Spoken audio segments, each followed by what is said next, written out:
তাহলে খেয়াল করো যে 8টা করে প্রোটিন একক নিয়ে কি একটা করে হিস্টোন প্রোটিন গঠিত হয়। 8টা করে প্রোটিন একক নিয়ে একটা করে হিস্টোন প্রোটিন গঠিত হয়। আর এই যে হিস্টোন প্রোটিনগুলো আছে, এই হিস্টোন প্রোটিনের চারপাশে কি থাকে, এইভাবে প্যাঁচানো অবস্থায় কি থাকবে, এই প্যাঁচানো অবস্থায় থাকবে কি, প্যাঁচানো অবস্থায় থাকবে হচ্ছে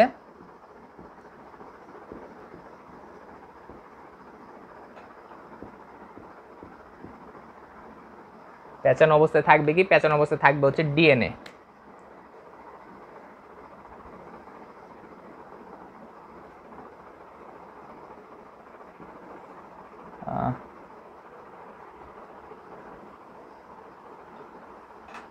ঠিক আছে,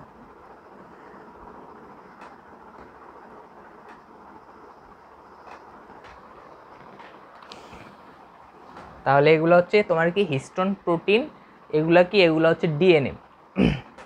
এগুলা কি, এগুলো হচ্ছে হিস্টোন প্রোটিন, এগুলো হচ্ছে ডিএনএ। তাহলে এই যে হিস্টোন প্রোটিন আর ডিএনএর যে এই যে এককগুলা, এই এক একটা একককে কি বলা হয়, এই এক একটা একককে কি বলা হয়, এই এক একটা একককে বলা হয় নিউক্লিওসোম। নিউক্লিওসোম বা নিউক্লিওজোম, এই এক একটা একককে কি বলা হবে, নিউক্লিওসোম।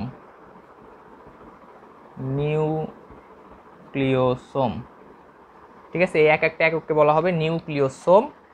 আর এই পুরা এরকম তো অনেকগুলো আছে, এইভাবে সিরিয়াল করে অনেকগুলো আছে, এই পুরা এক একটা অংশকে বলা হবে কি নিউক্লিয় প্রোটিন। নিউক্লিয় প্রোটিন। আমার কথা কি বোঝা গেল, বুঝতে পারতেছো তো নাকি? ওকে, আচ্ছা,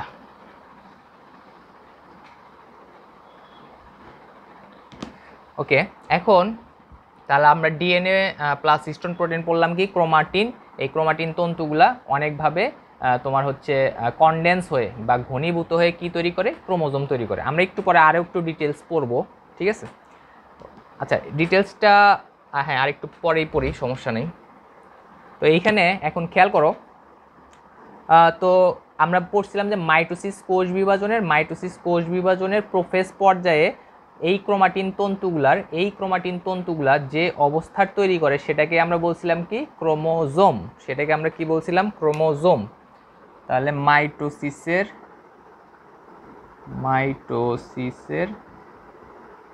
প্রোফেজ পর্যায়ে, প্রোফেজ ধাপে ক্রোমাটিনের অবস্থাকে আমরা বলছিলাম কি, ক্রোমোজোম। মাইটোসিসের প্রোফেজ ধাপে ক্রোমাটিনের অবস্থাকে আমরা বলছি কি, ক্রোমোজোম।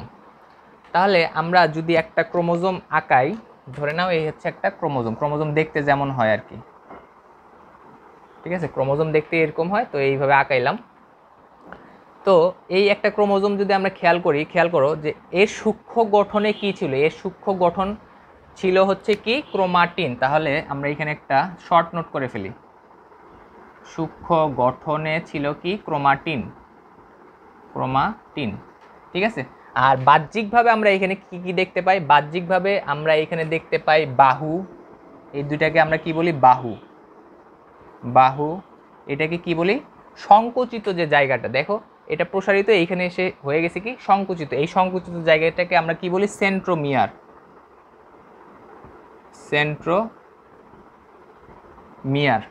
ঠিক আছে, সংকুচিত এই জায়গাটাকে আমরা কি বলি, সেন্ট্রোমিয়ার। এই সেন্ট্রোমিয়ারের একটা রিসেপ্টরের মতো অংশ থাকে, ঠিক আছে, রিসেপ্টরের মতো একটা বা পাতের মতো একটা অংশ থাকে। এই অংশটাকে আমরা কি বলি, এই অংশটাকে আমরা বলি হচ্ছে কাইনেটোকোর। ঠিক আছে, এই অংশটাকে আমরা কি বলি, কাইনেটোকোর। তারপরে যদি কোনো কারণে এইখানে তো একটা সংকোচন তৈরি হয়েছে, যদি কোনো কারণে এইখানে আরেকটা সংকোচন তৈরি হয়, এইভাবে যদি কোনো কারণে এইখানে আরেকটা সংকোচন তৈরি হয়, তাহলে সেটাকে আমরা বলবো কি, গৌণ কুঞ্চন। সেটাকে আমরা কি বলবো, গৌণ কুঞ্চন।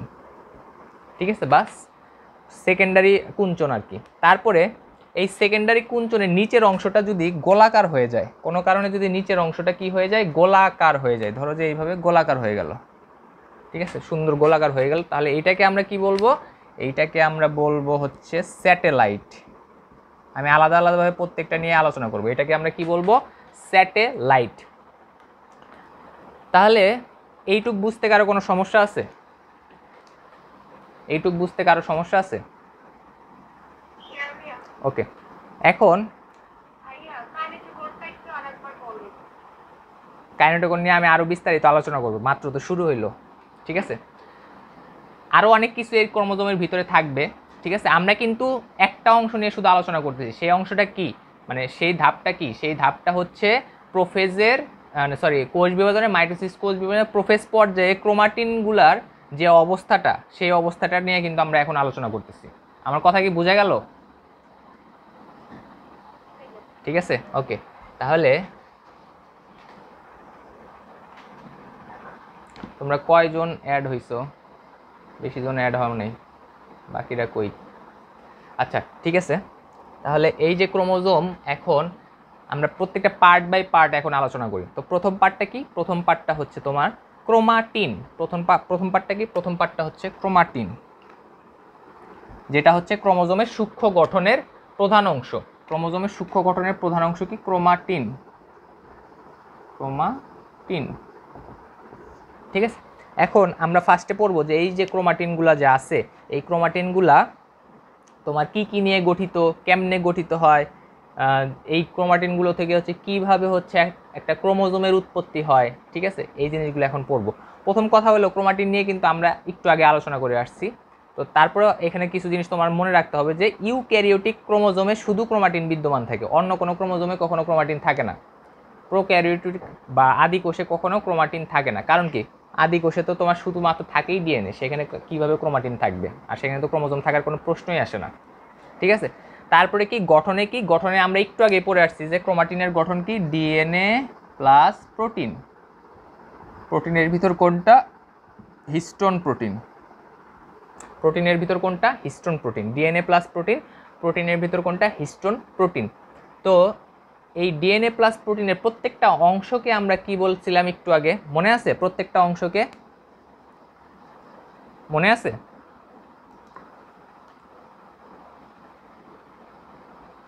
কথা কি শোনা যাচ্ছে না?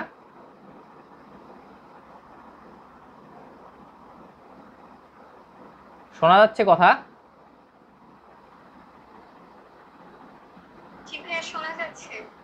তো এটাই জিজ্ঞেস করছি যে ডিএনএ প্লাস প্রোটিনের প্রত্যেকটা অংশকে আমরা কি বলছিলাম, মনে আছে? ভুলে গেছো? যাই হোক, আবার খেয়াল করো। এইটা থাক। এই হচ্ছে আমার এক একটা histone protein. Histone, histone, histone, histone, এ হচ্ছে আমার হিস্টোন প্রোটিন। তো এই হিস্টোন প্রোটিনগুলোকে ঘিরেই তো ডিএনএর অবস্থান।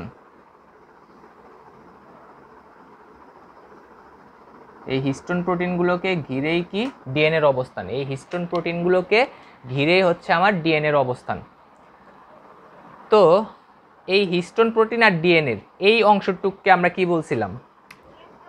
হ্যাঁ, এই অংশটুককে আমরা বলছিলাম কি? নিউক্লিওজোম। নিউক্লিওজোম, ঠিক আছে, এই অংশটাকে আমরা বলছিলাম হচ্ছে নিউক্লিওজোম। তো সেটাই যে ডিএনএ প্লাস প্রোটিন, মানে তার ভিতর কোন প্রোটিনটা? Histone protein. আর এই হিস্টোন প্রোটিন প্লাস ডিএনএর এই প্রত্যেকটা অংশকে এক একটা করে আমরা বলছিলাম যে নিউক্লিওজোম। ঠিক আছে, আর এরকম অনেকগুলো নিউক্লিওজোম একত্রিত হলে সেটাকে আমরা বলি কি? নিউক্লিয় প্রোটিন। পরবর্তীতে এই নিউক্লিয় প্রোটিনগুলা আবার বিভিন্নভাবে তোমার সংকুচিত হয়ে বা কনডেন্স হয়ে, ঘনীভূত হয়ে কি তৈরি করে? ক্রোমোজোম তৈরি করে। ঠিক আছে, ক্রোমোজোম না তো মেইনলি ক্রোমাটিন তন্তু তৈরি করে। পরবর্তীতে সেই ক্রোমাটিন তন্তুগুলো আরও ঘনীভূত হয়ে তোমার কি? ক্রোমোজোম তৈরি করে। আচ্ছা যাই হোক, ওইটাও আলোচনা করবো আবার। তো এখন এখানে যেটা পড়তে হবে, এই যে ক্রোমাটিন যে তন্তুগুলো আছে, এই ক্রোমাটিন তন্তুগুলো নিউক্লিয়াসের ভিতরে থাকে কিভাবে, এটাও আর একটু দেখতে হবে আমাকে। ধরো যে এই হইলো আমার নিউক্লিয়াস। ঠিক আছে, আমি কিন্তু নিউক্লিয়ার এনভেলপ যেভাবে আঁকাইতে হয় আমি ওইভাবে আঁকাই নাই, জাস্ট এমনি একটু শর্টকাটভাবে আঁকাই দিছি। এই হচ্ছে আমার নিউক্লিওলাস। এই হচ্ছে আমার কি? নিউক্লিওলাস। এই নিউক্লিওলাসের কিছু ক্রোমোজোম আছে যারা, এই নিউক্লিয়াসের কিছু ক্রোমোজোম আছে যারা এই নিউক্লিওলাসের সাথে যুক্ত। কিছু ক্রোমোজোম আছে যারা এই নিউক্লিওলাসের সাথে যুক্ত না, সেগুলা কি? বাইরে অবস্থান করে। ঠিক আছে, কিছু ক্রোমোজোম আছে যারা হচ্ছে মুক্তভাবে অবস্থান করে, বাট তারা একটু পাতলা বা হালকা ধরনের। কিছু ক্রোমোজোম আছে যারা হচ্ছে গাঢ় আকৃতির, কিছু ক্রোমোজোম আছে যারা হচ্ছে হালকা অংশ। ক্রোমোজোম না তো, ক্রোমাটিন, সরি বলতে ভুলে দিল, ক্রোমাটিন। ঠিক আছে, এটার কারণ কি? এটা হচ্ছে আমরা রেস্টিং সেল বা বিশ্রামরত কোষ নিয়ে আমরা কথা বলতেছি। তাহলে কি দেখো, কিছু ক্রোমোজোম আছে, কিছু ক্রোমোজোমের কিছু ক্রোমোজোম না, কিছু ক্রোমাটিনের কিছু অংশ আছে যেগুলা কি দেখতে গাঢ় অংশ, কিছু ক্রোমাটিন আছে হালকা অংশ, কিছু ক্রোমাটিন আছে নিউক্লিওলাসের সাথে যুক্ত অবস্থায় আছে।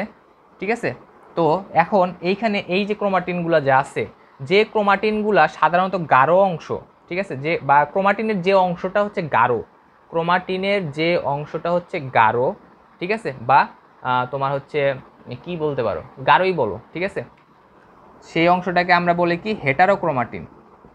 হেটারোক্রোমাটিন,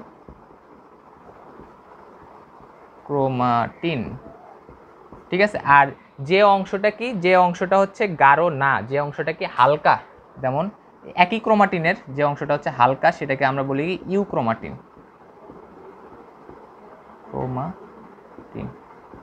অর্থাৎ ক্রোমাটিনের যে অংশটা গাঢ় সেটাকে আমরা বলছি কি হেটারোক্রোমাটিন, ওই একই ক্রোমাটিনের যে অংশটা হালকা সেটাকে আমরা বলছি কি ইউক্রোমাটিন। আমার কি কথা কি বোঝা গেল?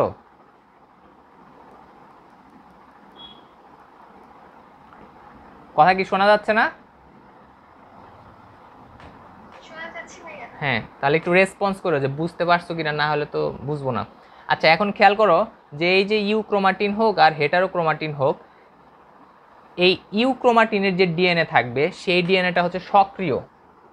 এই ডিএনএটা কি থাকবে? ডিএনএ সক্রিয়। আর এই ডিএনএ কি থাকবে? নিষ্ক্রিয়। দুইটাতেই ডিএনএ থাকবে, ইউক্রোমাটিন হোক হেটারোক্রোমাটিন হোক, দুইটার ভিতরে কি থাকবে? ডিএনএ থাকবে। কিন্তু ইউক্রোমাটিনের ডিএনএ থাকবে হচ্ছে সক্রিয় আর হেটারোক্রোমাটিনের ডিএনএ থাকবে হচ্ছে নিষ্ক্রিয়। এখন কথা হলো সক্রিয় নিষ্ক্রিয় ডিএনএ বলতে আসলে কি বোঝায়? সবসময় মনে রাখবা, সক্রিয় ডিএনএ বলতে বোঝায় যে ডিএনএটার ভেতরে জিন অবস্থান করে এবং যে জিনটা কি করে, যে জিনটা থেকে নির্দিষ্ট প্রকার প্রোটিন উৎপন্ন হয়। আর নিষ্ক্রিয় ডিএনএ বলতে কি বোঝায়? যে ডিএনএতে জিন থাকতেও পারে, নাও থাকতে পারে, কিন্তু সেটা থেকে আলটিমেটলি কোনো ধরনের প্রোটিন উৎপন্ন হয় না। এক কথায় বলবা যে ডিএনএ থেকে কোনো ধরনের প্রোটিন উৎপন্ন হয় না, বা যে ডিএনএ কোনো ধরনের সংকেত বহন করে না, সংকেত বহন করে না, আর এটা কি সংকেত বহন করে। কথা কি বুঝতে পারলা? এখন এই যে সংকেত বহন করে না, সংকেত বহন করে, এটা মানে কি? সংকেত বহন করে মানে কি? সে হচ্ছে এমআরএনএ উৎপন্ন করতে সক্ষম। আলটিমেটলি এমআরএনএ থেকেই তো তোমার কি উৎপন্ন হবে? নির্দিষ্ট প্রকার সংকেতটাকে নিয়ে সে রাইবোজোমে যাবে, রাইবোজোম থেকে প্রোটিন উৎপন্ন হবে। তাহলে এমআরএনএ সে মানে তোমার কি উৎপন্ন করতে সক্ষম, আর এটা কি এমআরএনএ উৎপন্ন করে না, করে না। ঠিক আছে, এমআরএনএ উৎপন্ন করে না। কথা ঠিক আছে? বুঝতে পারছো? ওকে, এখন আরেকটু ডিটেলসে ঢুকবো। এখন সেটা হলো যে এর মাইক্রোস্কোপিক গঠনটা। এখন ক্রোমাটিনের মাইক্রোস্কোপিক গঠন থেকে আমরা আস্তে আস্তে ম্যাক্রোস্কোপিক গঠনে যাব। তাহলে আমরা যদি একদম মাইক্রোস্কোপিক গঠনে যাই, সেই আবার আগের মতো অবস্থা।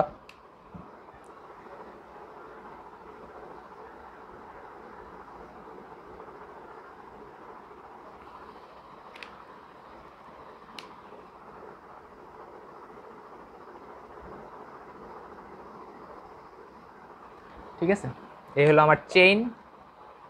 এটা এদিক বরাবর এই চিহ্ন দ্বারা আমি বোঝাচ্ছি যে এটা দুই দিকে আরও বিস্তৃত, এদের দুই দিকে কি আরও বিস্তৃত। তাহলে এখন খেয়াল করো, এটা হচ্ছে এক একটা নিউক্লিওসোম। এই নিউক্লিওসোমগুলো মিলে কি গঠিত হবে? নিউক্লিয় প্রোটিন গঠিত হবে। পরবর্তীতে এই নিউক্লিয় প্রোটিনগুলো কি হবে? তাহলে এই এক একটাকে আমরা কি বলবো? এই এক একটাকে আমরা বলবো হচ্ছে নিউক্লিওসোম। নিউক্লিওসোম। আর এই যে পুরা যেটা আছে, এই পুরাটাকে আমরা কি বলবো? নিউক্লিওপ্রোটিন। এখন এই যে তোমার যে নিউক্লিয় যে তোমার সোম যেটা আছে,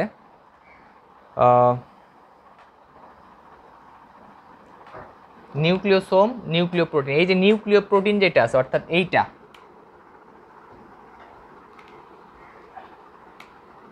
এই পুরাটা আর কি, এইটার যে ব্যাস বা প্রস্থ যেটা বলতেই পারো, যে কোনো একটা বলতে পারো, প্রস্থ যেটা, এই প্রস্থ হচ্ছে 11 ন্যানোমিটার।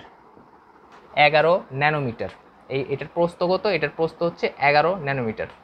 আর এইটা যেখান থেকে আসছে, এটা কই থেকে আসছে? এইটা হচ্ছে তোমার হচ্ছে ডিএনএ থেকে আসছে, কারণ ডিএনএগুলোই তো প্যাচ খেয়ে খেয়ে খেয়ে খেয়ে তোমার হচ্ছে নিউক্লিওজোম, নিউক্লিওপ্রোটিন এগুলো উৎপন্ন করছে। সেই ডিএনএটার দৈর্ঘ্য কত হবে? 2 ন্যানোমিটার। দৈর্ঘ্য না তো, ডিএনএটার ব্যাস। ধরো যে এই ডিএনএটার ব্যাস কত হবে? এই ডিএনএটার ব্যাস হবে হচ্ছে 2 ন্যানোমিটার। দেখা যাচ্ছে তো নাকি? বুঝতে বলতেছি, খেয়াল করো, এই ডিএনএ গুলোই তো এগুলা নাকি? এই ডিএনএ গুলোই তো এগুলা, ঠিক আছে? এই ডিএনএটাকেই, এই ডিএনএটার যে ব্যাস, সেটাকে আমি একটু বড় করে দিছি আর কি, ডিএনএটাকে একটু বড় করে আঁকাইছি। এই ছোট্ট ডিএনএটার যে ব্যাস, এই ব্যাসটা কত? 2 ন্যানোমিটার, ঠিক আছে? আর এই ডিএনএ গুলো যখন এই প্রোটিনকে তোমার কি র্যাপ করে, অর্থাৎ প্রোটিনকে প্যাঁচায় ধরে, প্যাঁচায় ধরে এরকম নিউক্লিওজোম থেকে নিউক্লিয় প্রোটিন উৎপন্ন করে, অর্থাৎ এইটার যে ব্যাস, এইটার যে ব্যাস,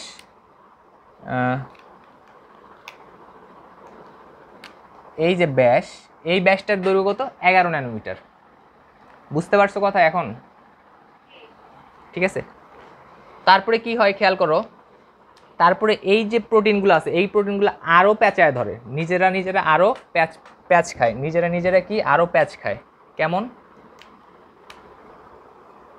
এরকম হচ্ছে, এই প্রত্যেকটা কিন্তু এক একটা হিস্টোন, অর্থাৎ প্রত্যেকটা হচ্ছে 8টা করে প্রোটিন নিয়ে গঠিত, 8টা করে উপ এককে গঠিত। এই প্রত্যেকটা এক একটা হিস্টোন, এই হিস্টোনগুলো আরও প্যাচ খায়, হিস্টোনগুলো কি আরও প্যাচ খায়।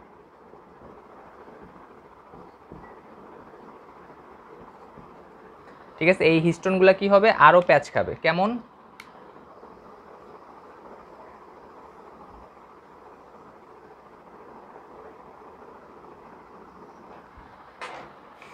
ছবিটা কি বুঝতে পারতেছো তো নাকি? কথা কি বোঝা যাচ্ছে? হ্যাঁ, তাহলে এইটার পরবর্তী ধাপ হইলো এইটা। পরে কি হয়? এই জিনিসটা আরও প্যাচ খায়। এটার দৈর্ঘ্য কত? এটার দৈর্ঘ্য না তো, এটার ব্যাস, এটার ব্যাস কত হবে? এটার ব্যাস হবে হচ্ছে 30 ন্যানোমিটার। ঠিক আছে, এটার ব্যাস হবে কত? 30 ন্যানোমিটার। পরবর্তীতে এইটা আরও প্যাচ খায়, আরও প্যাচ খেয়ে কেমন হয়? আরও প্যাচ খেয়ে আরও জটিল অবস্থা তৈরি করে।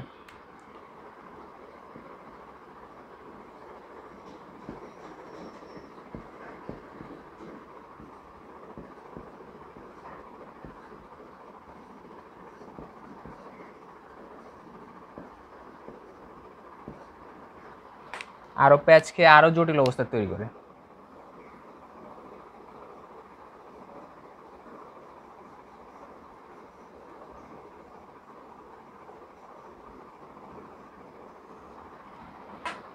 বুঝতে পারছো?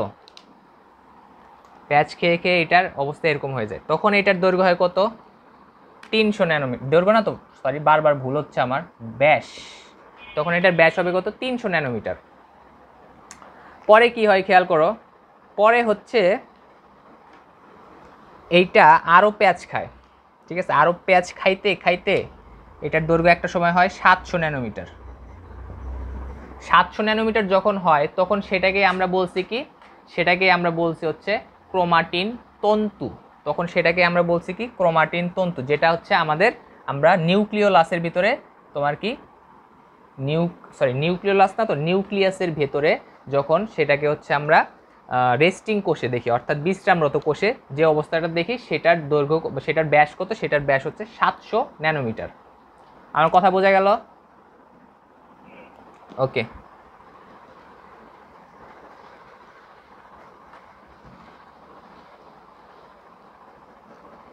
এখন এখন পরে যেটা হয় সেটা হলো, এখন পরবর্তীতে এই যে 700 ন্যানোমিটারের যে তোমার ক্রোমাটিন তন্তুগুলা ছিল, এই ক্রোমাটিন তন্তুগুলা আরও ঘনীভূত হয়ে যায়, আরও ঘনীভূত হয়। ঘনীভূত হয় কখন? যখন সে বিশ্রামরত অবস্থা পার করে যখন সে বিভাজনের পর্যায়ে চলে যায়, কোষ বিভাজনে যখন সে প্রবেশ করে, তখন প্রথম ধাপে অর্থাৎ প্রোফেজ ধাপেই, তখন প্রোফেজ ধাপেই সে কি হয়, সেই এই জিনিসটা আরও প্যাচ খেয়ে খেয়ে কি করবে, এই জিনিসটা আরও প্যাচ খেয়ে এই অবস্থা তৈরি করবে। তখন এইটার ব্যাস হয় 1400 ন্যানোমিটার। তখন এটার ব্যাস হয় কত? 1400 ন্যানোমিটার। আর এই অবস্থাটাকেই আমরা বলি কি, এই অবস্থাটাকে আমরা বলি ক্রোমোজোম। বুঝতে পারছো কথা?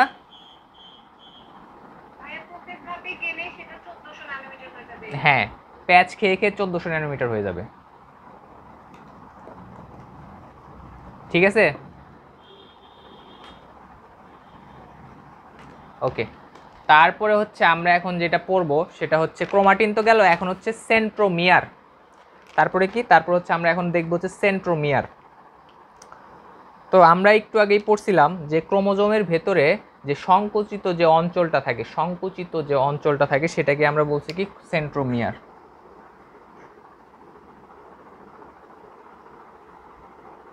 ক্রোমোজোমের ভিতরে সংকুচিত যে অঞ্চলটা থাকে সেটাকে আমরা বলছি কি সেন্ট্রোমিয়ার। এই সেন্ট্রোমিয়ারের এই যে সংকুচিত অঞ্চল, এটাকে যদি আমরা একটু তোমার ম্যাগনিফাই করি তাহলে জিনিসটা দেখতে কেমন হবে? জিনিসটা দেখতে আসলে এইরকম হবে।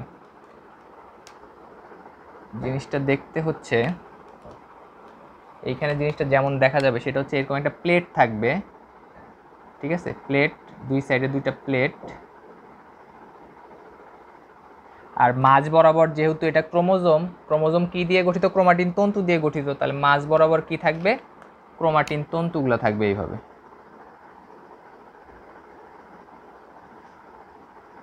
ঠিক আছে, মাঝ বরাবর ক্রোমাটিন তন্তুগুলো থাকবে। তো এইখানে যেটা মনে রাখতে হবে, এই যে তোমার সেন্ট্রোমিয়ার, এই সেন্ট্রোমিয়ার সাধারণত প্রতি কোষে একটাই থাকে, বাট একাধিকও থাকতে পারে। তো এই সেন্ট্রোমিয়ার বরাবর আসলে হয় কি, এই সেন্ট্রোমিয়ার বরাবর এই যে প্লেটগুলো যে আছে, এই প্লেট বরাবর তোমার মাইক্রোটিউবিউস যুক্ত হয়। এই বাইরের প্লেটগুলো বরাবর কি যুক্ত হয়? মাইক্রোটিউবিউস যুক্ত হয়, ঠিক আছে, মাইক্রোটিউবিউস যুক্ত হয়। এখন আমরা জানি কি মাইক্রোটিউবিউস এই সেন্ট্রোমিয়ারে কখন যুক্ত হয়? মাইক্রোটিউবিউস সেন্ট্রোমিয়ারে অবশ্যই কোষ বিভাজনের একটা পর্যায়ে যুক্ত হয়, অর্থাৎ স্পিন্ডল যন্ত্র যখন কোষ বিভাজনের সময় তৈরি হয়, অর্থাৎ প্রোফেজ ধাপে যখন তৈরি হয়, তখনই তো এই মাইক্রোটিউবিউসগুলো উৎপন্ন হয়, ঠিক আছে।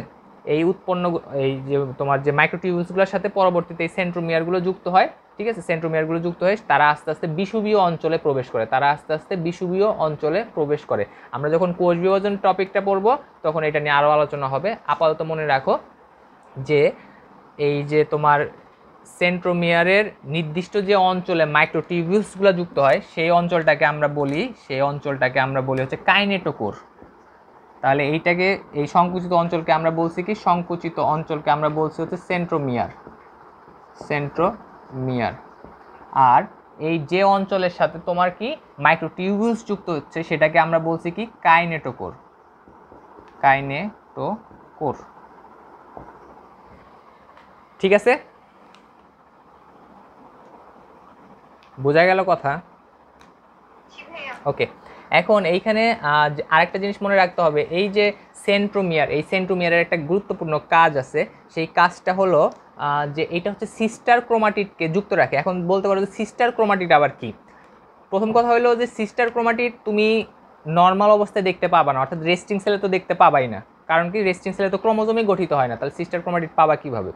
দ্বিতীয় কথা হলো তুমি প্রোফেজ ধাপে ওটা দেখতে পাবা না, সিস্টার ক্রোমাটিড তুমি প্রোফেজ ধাপেও দেখতে পাবা না। সিস্টার ক্রোমাটিড তখনই গঠিত হয় যখন সেটা প্রোফেজ ধাপ থেকে মেটাফেজ ধাপে, অর্থাৎ কোষ বিভাজনের দ্বিতীয় ধাপে প্রবেশ করে, মতান্তরে তৃতীয় ধাপ আর কি, ঠিক আছে। তো মনে রাখবা যে প্রোফেজ ধাপের পরে যখন সেটা মেটাফেজ ধাপে প্রবেশ করবে তখন কি হয়, তখন হচ্ছে এই যে তোমার বাহু যেগুলো আছে সেই বাহুটা হচ্ছে দুইটা ভাগে, দুইটা সমান ভাগে ভাগ হয়ে যায়, তখন তারা কি এই বরাবর যুক্ত থাকে, সেই দুইটা আলাদা হয়ে যাওয়া বাহু কি এই বরাবর যুক্ত থাকে। তো সেটাকেই আমরা বলছি কি সিস্টার ক্রোমাটিড। তো আপাতত আমরা সিস্টার ক্রোমাটিড নিয়ে সামনে আরও আলোচনা করব। তো আপাতত মনে রাখো যে সিস্টার ক্রোমাটিড পরস্পরের সাথে যুক্ত হয় সেন্ট্রোমিয়ার দ্বারা। কথা কি বোঝা গেল? ওকে। এখন পরে যেটা সেটা হচ্ছে পুরো বাহু। বাহু জিনিসটা কি? বাহু তো সহজ জিনিস, দেখো এই হচ্ছে আমার সেন্ট্রোমিয়ার, এই হলো আমার ক্রোমোজোম। তাহলে সেন্ট্রোমিয়ারের উভয় পাশে যে প্রলম্বিত অংশ থাকে সেগুলাকে আমরা বলি কি? বাহু। সেন্ট্রোমিয়ারের উভয় পাশে যে প্রলম্বিত অংশ থাকে সেগুলাকে আমরা বলি কি? বাহু। এই বাহুটা ছোট হইতে পারে, মানে যে কোনো একটা বাহু ছোট হইতে পারে, বা যে কোনো একটা বাহু বড় হইতে পারে। একটা বাহু ছোট হইলে তো আরেকটা বাহু অবশ্যই বড় হবে, ঠিক আছে? বা দুইটা বাহুই কি? সমান হইতে পারে, ঠিক আছে? দুইটা বাহুই কি হইতে পারে? সমান হইতে পারে, দুইটা বাহুই সমান হইতে পারে। ওকে, তারপরে আমাদের যেটা পড়তে হবে সেটা হচ্ছে গৌণ কুঞ্চন। গৌণ কুঞ্চন। এখন আসলে গৌণ কুঞ্চন বলতে আসলে কি বোঝায়? তো এইখানে একটু মনে রাখতে হবে, আমাদের একটু বেসিক থেকে আসতে হবে যে গৌণ কুঞ্চন আসলে জিনিসটা কি। ধরো যে এই হলো হচ্ছে আমার নিউক্লিওলাস, এই হচ্ছে আমার কি? নিউক্লিওলাস। এটা হচ্ছে আমার নিউক্লিওলাস। এখন নিউক্লিওলাসের সাথে আমরা জানি কি সব ক্রোমোজোম তো আর নিউক্লিওলাসের সাথে যুক্ত, সরি সব ক্রোমোজোম না তো, সব ক্রোমাটিন তন্তু আর নিউক্লিওলাসের সাথে তো আর যুক্ত থাকে না।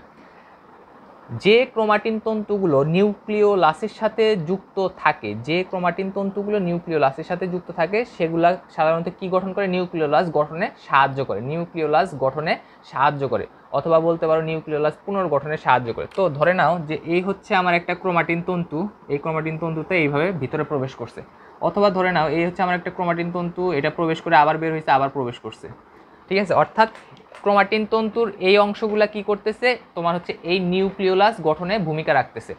তো যখন কোষ বিভাজনটা শুরু হয়, যখন কোষ বিভাজনটা শুরু হয় তখন কি হয়? তখন হচ্ছে এই যে নিউক্লিওলাস যেটা আছে সেটা তো বিলুপ্ত হয়ে যায়, সেটা বিলুপ্ত হয়ে যায়। তাহলে বিলুপ্ত হলে তো প্রবলেম হয়ে গেল। প্রবলেম কি হইলো খেয়াল করো, যদি আমাদের যে পরবর্তী যে আমি কোষটা উৎপন্ন করবো বা কোষ বিভাজনের পরে যে দুইটা নতুন কোষ উৎপন্ন হবে, সেই কোষটার যে গুণগুলো থাকবে সেই গুণগুলো তো তার মাতৃকোষের গুণ সম্পন্ন হইতে হবে, নাহলে তো মাইটোসিস কোষ বিভাজনের যে আসল উদ্দেশ্য, যে সমগুণ সম্পন্ন কোষ উৎপন্ন করা, সেইটার উদ্দেশ্য কি? ব্যর্থ হয়ে যাবে। তাহলে তোমরা খেয়াল করো, যদি নিউক্লিওলাসটা যদি বিলুপ্ত হয়ে যায় তাহলে নিশ্চয়ই আমার এই ক্রোমোজোম, মানে এই আমার এই ক্রোমাটিনগুলার মাঝে এমন কিছু জিনিস আমার রেখে যাইতে হবে যাতে পরবর্তী যে নিউক্লিওলাস বা বাচ্চা নিউক্লিওলাসগুলো যে উৎপন্ন হবে, বা বাচ্চা যে কোষগুলো উৎপন্ন হবে, বাচ্চা কোষগুলো যে উৎপন্ন হবে, সেই কোষগুলার নিউক্লিওলাসের গঠনেও ঠিক এই অংশগুলাই অবস্থান করে, সেই কোষগুলো নিউক্লিওলাসের ঠিক গঠনেও ঠিক এই অবস্থানগুলা অবস্থান করে, মানে এই অংশগুলা, মানে এই ক্রোমাটিনের এই অংশগুলা অবস্থান করে। আমার কথা কি বোঝা গেল? ঠিক আছে, এখন খেয়াল করো, ধরে নাও যে এইটা হচ্ছে আমার 1 নাম্বার একটা ক্রোমাটিন, এটা হচ্ছে 2 নাম্বার একটা ক্রোমাটিন। তাহলে এখন খেয়াল করো যে 1 নাম্বার ক্রোমাটিনের এই অংশ, এই অংশ, এই অংশ আর এই অংশ কি করছে? এই নিউক্লিওলাস গঠন করছে। 2 নাম্বার ক্রোমাটিন এই অংশ, এই অংশ, এই অংশ, এই অংশ, ঠিক আছে? অর্থাৎ এই অংশগুলো, এই পার্টগুলো কি করছে? তোমার কি নিউক্লিওলাস গঠনে অংশগ্রহণ করছে। এখন কোষ বিভাজন ধরে নাও শুরু হয়ে গেল, কোষ বিভাজন শুরু হয়ে গেল। আমরা জানি কি কোষ বিভাজনের শুরু হওয়ার সাথে সাথে নিউক্লিওলাস এবং কি নিউক্লিয়ার মেমব্রেনগুলো বিলুপ্ত হয়ে যায়। তাহলে এইগুলা বিলুপ্ত হয়ে গেল, নিউক্লিয়ার মেমব্রেন না তো নিউক্লিয়ার এনভেলপ বিলুপ্ত হয়ে যায়।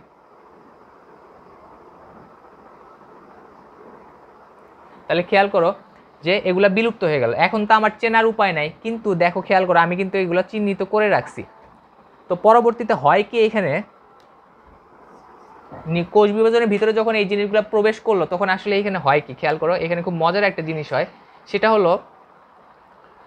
হলো এই যে অংশগুলা যা আছে, এই অংশগুলা কি গঠন করে? এই অংশগুলা হচ্ছে সেকেন্ডারি কুঞ্চন গঠন করে, সেকেন্ডারি কুঞ্চন, ঠিক আছে? বা তোমার হচ্ছে গৌণ কুঞ্চন, যেটা গৌণ কুঞ্চন গঠন করে এই অংশগুলা, যাতে পরবর্তী যে কোষগুলো আছে সেই কোষগুলাতে আমরা বুঝাইতে পারি যে এই অংশগুলা কি নিউক্লিওলাস গঠনে অংশগ্রহণ করেছিল, এই অংশগুলা কি নিউক্লিওলাস গঠনে অংশগ্রহণ করেছিল। অর্থাৎ এই অংশগুলা যখন ক্রোমোজোমটা গঠন হবে তখন এই অংশগুলা কি গঠন করে? সেকেন্ডারি কুঞ্চন গঠন করে, যাতে আমরা পরবর্তীতে এই অংশগুলা থেকে উৎপন্ন হওয়া যে অপত্য যে ক্রোমোজোমগুলা, বা এই অংশগুলা থেকে তো নতুন করে ক্রোমোজোম উৎপন্ন হবে, অপত্য ক্রোমোজোম, যেটা কি দুইটা বাচ্চা কোষে প্রবেশ করবে, ঠিক আছে? এখন বাচ্চা কোষে প্রবেশ করলে তাদের ক্ষেত্রে তো নিউক্লিওলাস গঠনেও সেম বৈশিষ্ট্য থাকতে হবে। তাহলে সেটা চিহ্নিত করবো কিভাবে? কারণ কি সেটা চিহ্নিত করবো হচ্ছে এইভাবে যে এই যে অংশগুলো আছে এই অংশগুলো দ্বারা গৌণ কুঞ্চন গঠিত হবে। তাহলে জিনিসটা কেমন হবে, ধরে নাও এই হচ্ছে আমার সেই ক্রোমোজোম, এই হচ্ছে আমার সেই ক্রোমোজোম। ক্রোমোজোমের ধরে নাও এই অংশের কি তৈরি করছে, এই অংশে ধরে নাও ক্রোমোজোমের এই অংশে একটা কুঞ্চন গঠন করছে, ঠিক আছে।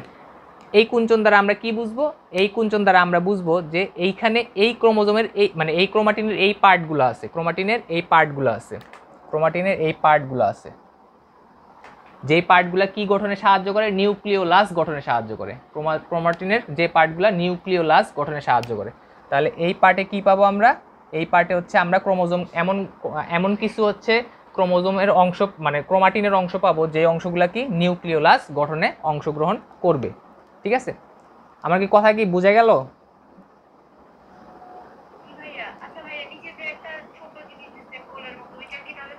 হ্যাঁ ওইটাই স্যাটেলাইট, এটা নিয়েও আমি কথা বলবো, কথা এখনো শেষ করি নাই। এইটুকু বুঝতে পারছো কিনা সেটা বলো। আচ্ছা, এখন এই যে তোমার যে নিউক্লিওলাস গঠনে যে অংশগ্রহণ করলো, তাই বলে এইটা মাথায় রাখতে হবে যে সব ধরনের গৌণ কুঞ্চনই কিন্তু আবার নিউক্লিওলাস গঠনে অংশগ্রহণ করে না, এটাও কিন্তু মাথায় রাখতে হবে। ধরো যে এইখানে একটা গৌণ কুঞ্চন আছে, ধরে নাও এইখানে একটা গৌণ কুঞ্চন আছে, ঠিক আছে, ধরে নাও এখানে একটা গৌণ কুঞ্চন আছে, তাহলে তাই বলে যে আমি সরাসরি বলে দিব যে এই গৌণ কুঞ্চনটা তোমার কি নিউক্লিওলাস গঠনে অংশগ্রহণ করবে, বিষয়টা কিন্তু এমন না, ঠিক আছে। গৌণ কুঞ্চন তোমার নিউক্লিওলাস গঠনে অংশগ্রহণ করে বা নিউক্লিওলাস পুনর্গঠনে অংশগ্রহণ করে, এটা ঠিক আছে, কিন্তু সব ধরনের গৌণ কুঞ্চনই কিন্তু আবার নিউক্লিওলাস পুনর্গঠনে অংশগ্রহণ করবে না। কথা কি ক্লিয়ার? ওকে, আচ্ছা, এখন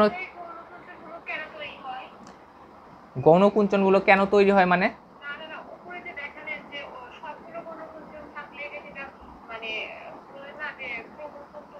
ক্রোমোজোম না, নিউক্লিওলাস তৈরিতে সাহায্য করে না। এখন গৌণ কুঞ্চন অনেক কারণেই তৈরি হইতে পারে, অনেক কারণে তৈরি হইতে পারে। এর ভিতরে কিছু কারণ আছে তোমার হচ্ছে সেটা হচ্ছে সেকেন্ডারি যে কুঞ্চনগুলো আছে সেই কুঞ্চনগুলোর কারণের ভিতরে একটা কারণ হচ্ছে তোমার এই ওইটাকে কি বলে, ওইটাকে হচ্ছে তোমার বলে হচ্ছে টেলোমিয়ার, ওইটাকে বলে কি টেলোমিয়ার। টেলোমিয়ার গঠনে অনেক সময় গৌণ কুঞ্চন গুরুত্বপূর্ণ ভূমিকা রাখে, ঠিক আছে, ঠিক আছে। বাট সব ধরনের গৌণ কুঞ্চনই তোমার কি এই মানে নিউক্লিওলাস গঠনে সাহায্য করে না, সব ধরনের ক্রোমোজোমে গৌণ কুঞ্চনই নিউক্লিওলাস গঠনে সাহায্য করে না। আর আরেকটা জিনিস মনে রাখতে হবে, এই যে গৌণ কুঞ্চনগুলো যে উৎপন্ন হচ্ছে এর ভিতর অনেক ধরনের গৌণ কুঞ্চনই আছে যেগুলা সাধারণত